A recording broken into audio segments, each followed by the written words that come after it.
Assalamualaikum warahmatullahi wabarakatuh.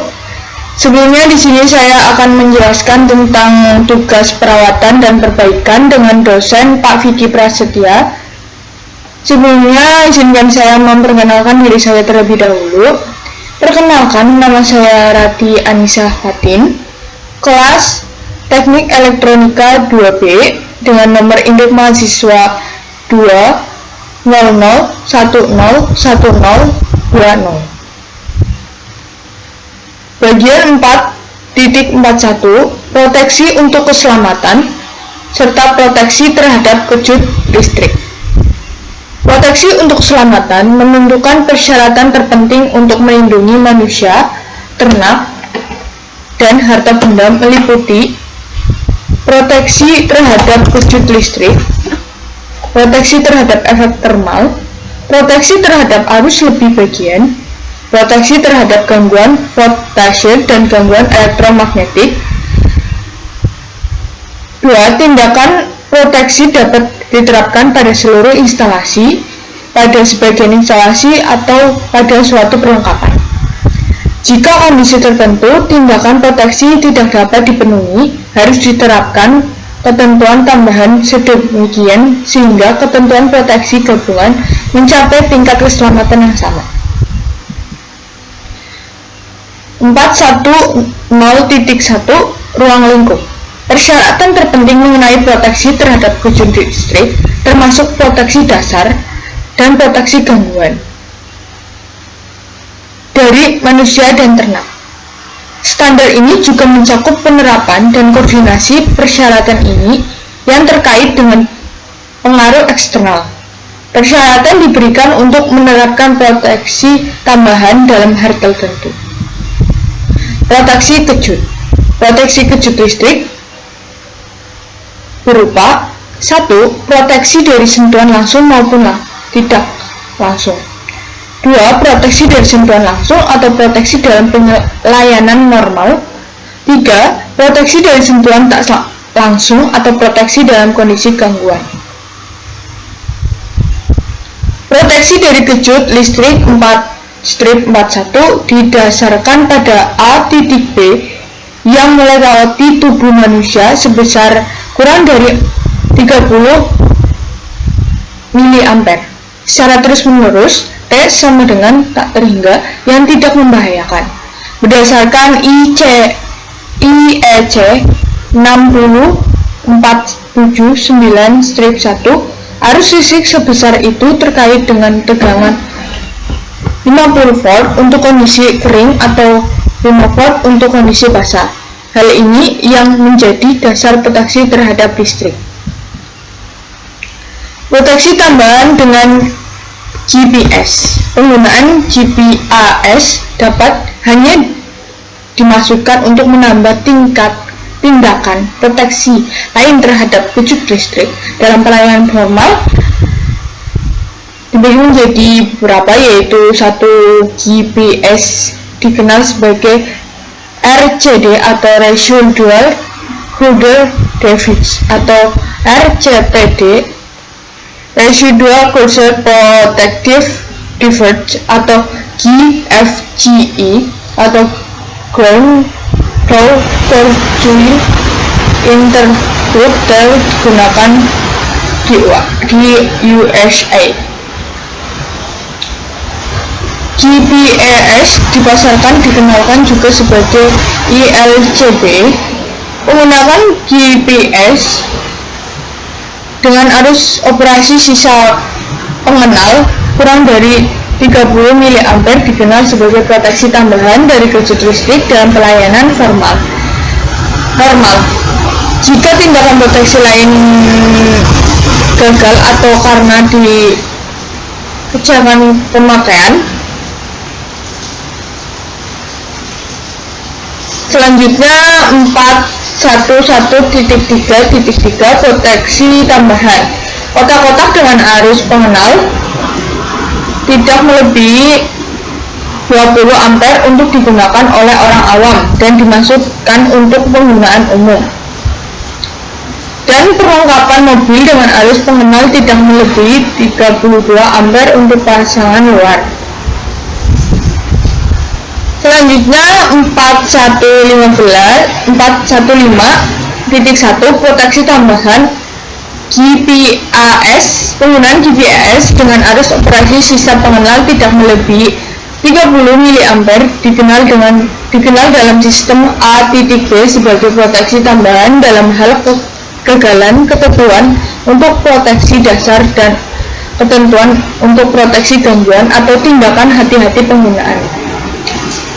Penggunaan gawai tersebut tidak dikenal sebagai sarana tunggal proteksi dan tidak meniadakan perlunya untuk menerapkan salah satu tindakan proteksi yang ditentukan dalam ayat 411 hingga 414.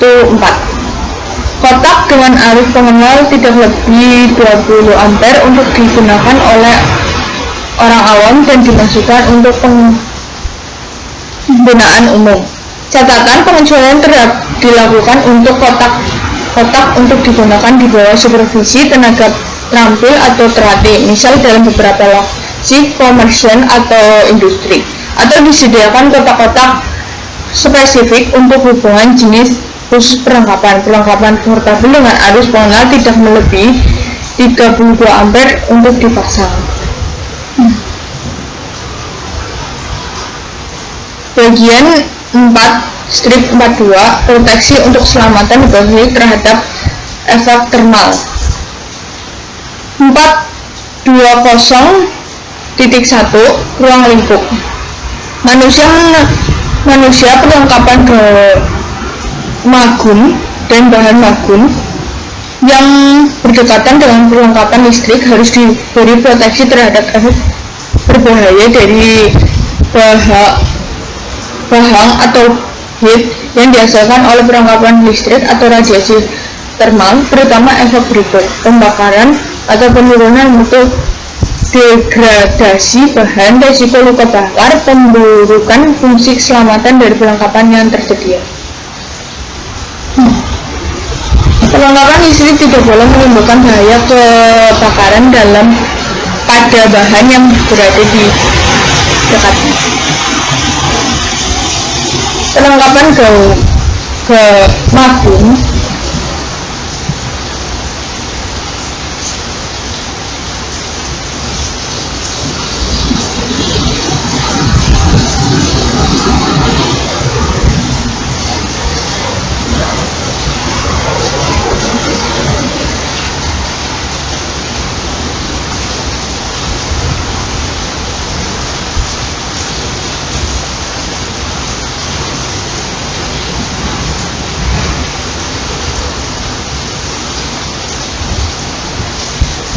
Perlengkapan listrik tidak boleh menimbulkan bahaya kebakaran pada bahan yang berada di dekatnya. Perlengkapan magun yang menyebabkan pemusatan atau konsentrasi bahang harus berada pada jarak yang memadai dari setiap benda atau elemen bangunan magun, sehingga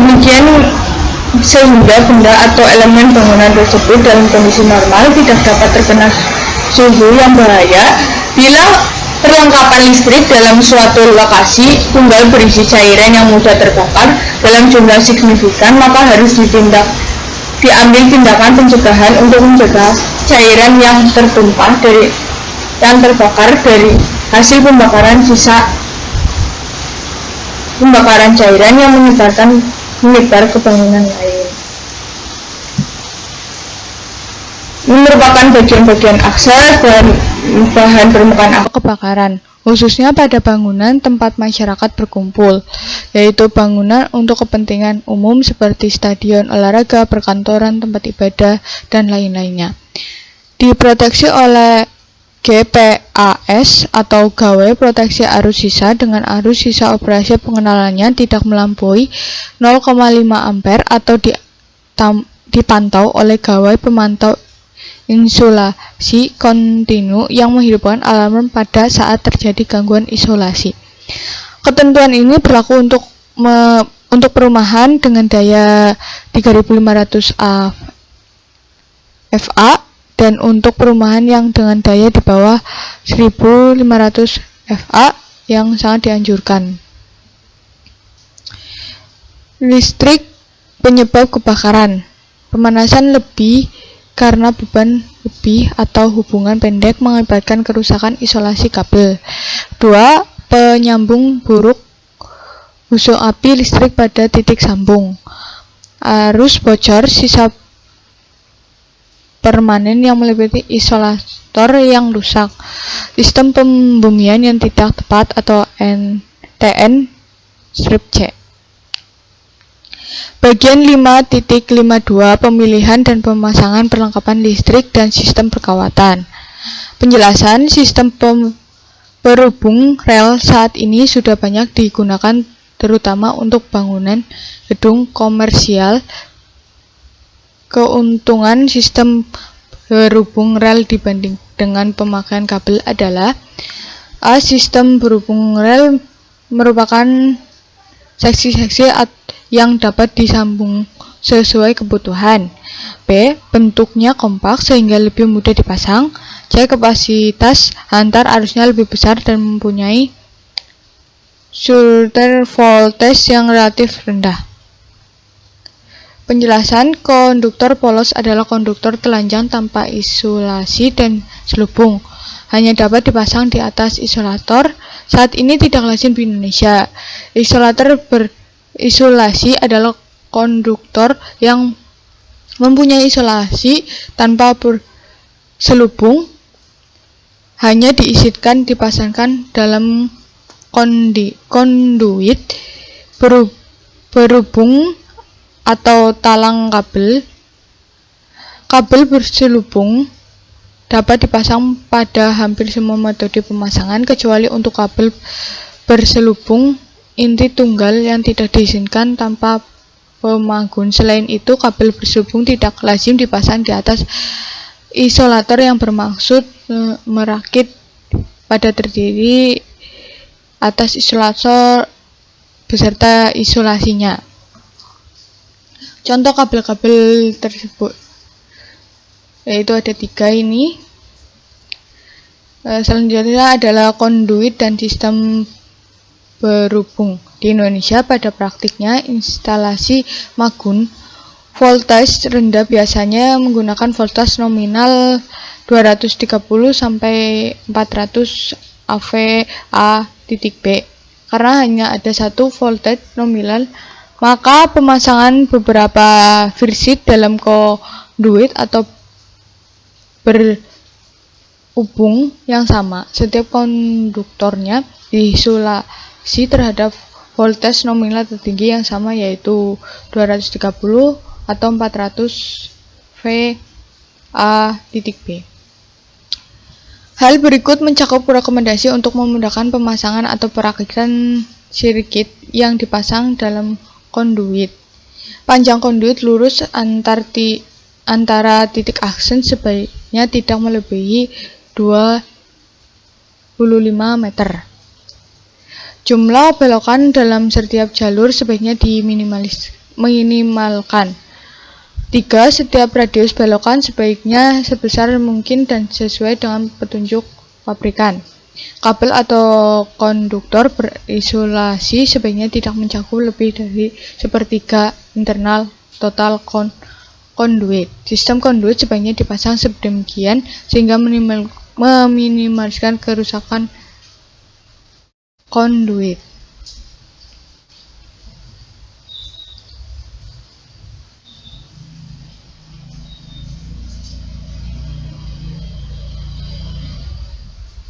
Pemilihan dan pemasangan sistem kawat terkait dengan pengaruh eksternal.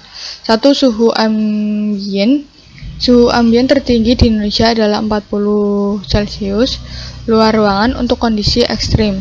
Tapi karena kabel dipasang dalam ruangan, di udara atau ditanam dalam tanah, maka dapat diaju sebayat A.52.21 yaitu untuk konduktor berisolasi dengan kabel udara tidak tergantung dari metode pemasangan. Untuk kabel bertanam baik. 2. Sumber bahang eksternal. Guna menghindari efek bahang dari sumber eksternal, salah satu metode berikut, yaitu metode efektif yang sama harus digunakan untuk memproteksi sistem perkawatan, yaitu 1. Perisaian, 2. Penempatan yang cukup jauh dari sumber bahan, 3. Pemilihan sistem yang terkait untuk kenaikan suhu bahan tambahan yang akan terjadi, 4. Perkuat lokal atau substitusi bahan isolasi. 4. Keberadaan air, sistem perkawatan harus dipilih dan dipasang sedemikian sehingga tidak terjadi kerusakan yang disebabkan masuknya air. Sistem perkawatan lengkap harus memenuhi tingkat proteksi IP yang relevan pada lokasi khusus tersebut. 4. Keberadaan benda asing padat. Sistem perkawatan harus dipilih dan dipasang sedemikian sehingga meminimalkan bahaya yang timbul dari masuknya benda asing padat. Sistem perkawatan lengkap harus memenuhi tingkat proteksi IP yang relevan pada lokasi khusus tersebut. Keberadaan zat korosif atau polusi. Jika keberadaan zat korosif atau polusi termasuk air mungkin menyebabkan korosi atau pemburukan bagian sistem perkawatan yang mungkin dipengaruhi, harus diproteksi yang sesuai atau dibuat dari bahan yang tahap bertahap zat tersebut. 6. Tumbukan atau AG, sistem perkawatan harus dipilih dan dipasang sedemikian sehingga minimalkan kerusakan yang timbul dari stres mekanis, misalnya karena tumbukan penetrasi atau kompresi pada instalasi magun. Jika tumbukan dengan keganasan medium AG2 atau keganasan tinggi AG3 dapat terjadi proteksi harus diupayakan dengan 1. Karakteristik mekanis sistem perkawatan, 2. Lokasi terpilih, 3. Ketentuan mengenai proteksi lokal tambahan atau mekanis umum. Kapasitas hantar arus atau KHA kabel dipengaruhi oleh jenis bahan isolasi kabel, suhu ambien, metode pemasangan, pengelompokan, dan adanya insulasi termal.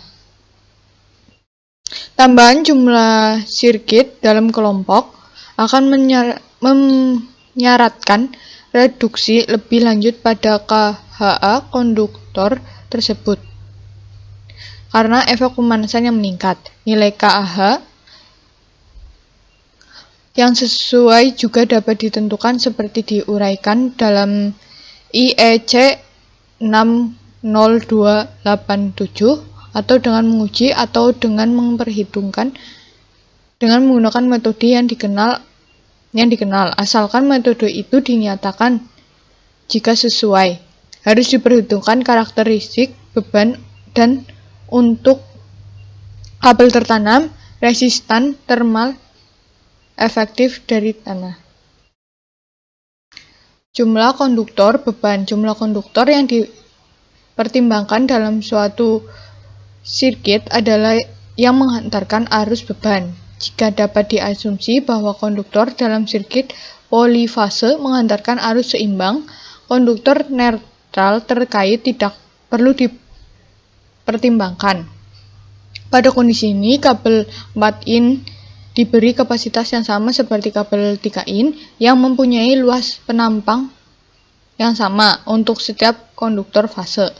Kabel 4 in dan 5 in dapat mempunyai KHA lebih tinggi jika hanya 3 konduktor yang dibebani. Rumus yang menyatakan KHA yaitu I sama dengan A kali SM kurangi B kali SN. Dengan keterangan I sama dengan KHA dalam ampere dan S sama dengan luas penampang nominal konduktor dalam milimeter kuadrat. Efek dari arus harmonik pada sistem trifase yang seimbang. Faktor reduksi untuk arus harmonik dalam kabel 4 in dan 5 in dengan 4 inti penghantar arus. Faktor reduksi yang diberikan dalam lampiran ini berlaku pada sirkuit trifase seimbang. Diketahui bahwa simulasi lebih berat jika hanya 2 dari 3 fase yang dibebani. Pada situasi ini, konduktor netral akan mengantarkan arus harmonik sebagai tambahan ke arus tak seimbang. Situasi tersebut terdapat mengarah pada pembebanan lebih konduktor netral. Contoh penerapan faktor reduksi untuk arus harmonik. Pertimbangan sirkuit trifase dengan beban desain 39A yang dipasang dengan menggunakan kabel berinsulasi PVC 4 in diklip ke dinding. Metode instalasi C dari kabel 6 mm² dengan konduktor tembaga mempunyai KHA 41 ampere dan karena itu cocok jika harmoni tidak ada dalam sirkuit. Jarak maksimum penyangga kabel dan radio pembelokan. Maksimum kabel. Jarak maksimum penyangga kabel. Kabel harus disangga secara memandai jarak penyangga maksimum yang direkomendasikan. Jika menentukan jarak aktual, masa kabel antara A penyangga harus diperhitungkan sehingga demikian nilai batas tarik tidak dilampaui. Kabel tidak boleh rusak karena setiap pengekangan mekanis yang digunakan untuk menyangganya. Radius belokan. Radius belokan internal pada keadaan normal tidak boleh kurang dari yang diberikan. Harus diperhatikan ketika mengupas isolasi untuk memastikan tidak terjadinya kerusakan pada konduktor, karena ini akan mempengaruhi radius belokan. Pedoman batas dimensi konduktor bulat. Pedoman batas dimensi untuk tipe konduktor berikut tercankup dalam standar ini. 1. Konduktor pada bulat kelas 1 dari tembaga aluminium atau panduan aluminium. 2. Konduktor pilin bulat dan pilin bulat kompak kelas 2 dari tembaga aluminium dan paduan aluminium. C. Konduktor fleksibel dari tembaga. Batas dimensi untuk konduktor tembaga bulat. 2. Batas dimensi untuk konduktor tembaga aluminium dan panduan aluminium bulat. Kompak. Batas dimensi untuk konduktor aluminium dapat bulat. Bagian 5-53 pemilihan dan pemasangan perlengkapan listrik, isolasi, penyakelaran, dan pengendalian. Dawai untuk proteksi dari sentuhan tak langsung dengan diskoneksi otomatis supply. GPAL atau gawe proteksi arus lebih. 1. Sistem NT, 2. Sistem TT, 3. Sistem IT. GPAS atau gawe proteksi arus sisa. 1. Kondisi umum instalasi. Bagian 5-54 pemilihan dan pemasangan perlengkapan listrik, penyusunan pembumian konduktor proteksi dan konduktor ikatan proteksi. Konduktor proteksi. 1. Luas penampang minimum. Luas penampang setiap konduktor proteksi harus memenuhi kondisi untuk diskoneksi otomatis supply yang disyaratkan dalam 411 bagian 4-41 dan mampu menahan arus gangguan proteksi. 2. Jenis konduktor proteksi.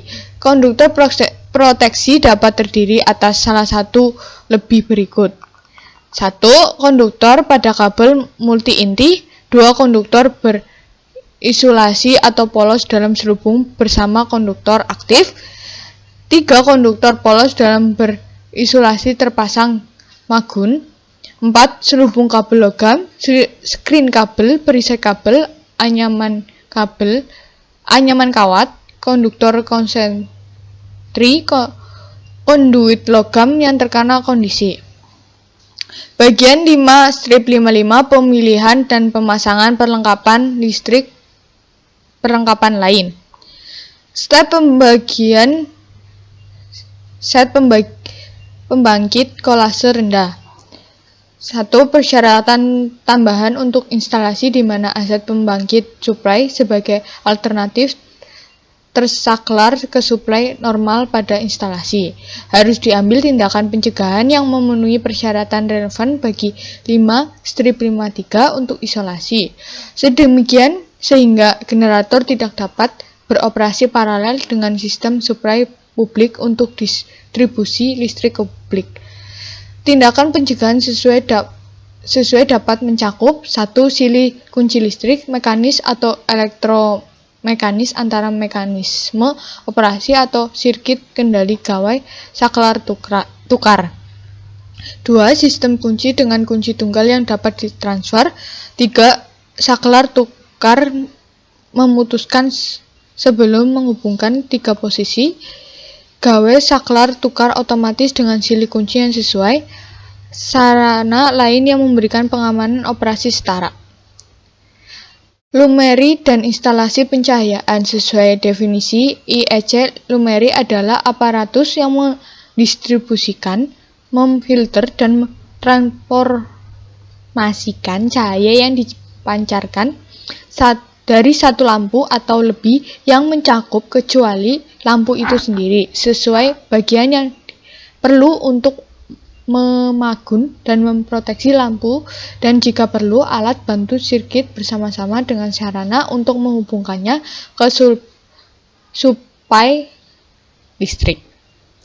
1. Ruang lingkup. 2. Persyaratan umum untuk instalasi. 3. Sistem perkawatan. Bagian 5.510 Pemilihan dan pemasangan perlengkapan listrik. Armatur pencahayaan, fitting lampu, dan roset. Proteksi terhadap sentuhan langsung dan tak langsung. Armatur pencahayaan, fitting lampu, dan roset harus dibuat sedemikian sehingga semua bagian bervoltage dan bagian yang terbuat dari logam pada waktu pemasangan atau penggantian lampu atau dalam keadaan lampu terpasang teramankan dengan baik dari kemungkinan tersentuh. Tusuk kontak dan kontak-kontak. Konstruksi tusuk kontak bahan menghindari hubungan tusuk kontak tertukar, penempatan kontak-kontak. Bagian 5-511 Pemilihan dan pemasangan perlengkapan listrik, perlengkapan hubung bagi dan kendali atau PHBK serta komponennya. Komponen yang dipasang pada PHBK, contoh komponen MCB untuk rumah tangga atau sejenis harus memenuhi seri IEC 60898. GPAS untuk rumah tangga atau sejenis harus mempunyai seri IEC 61008 atau seri IEC 6109809.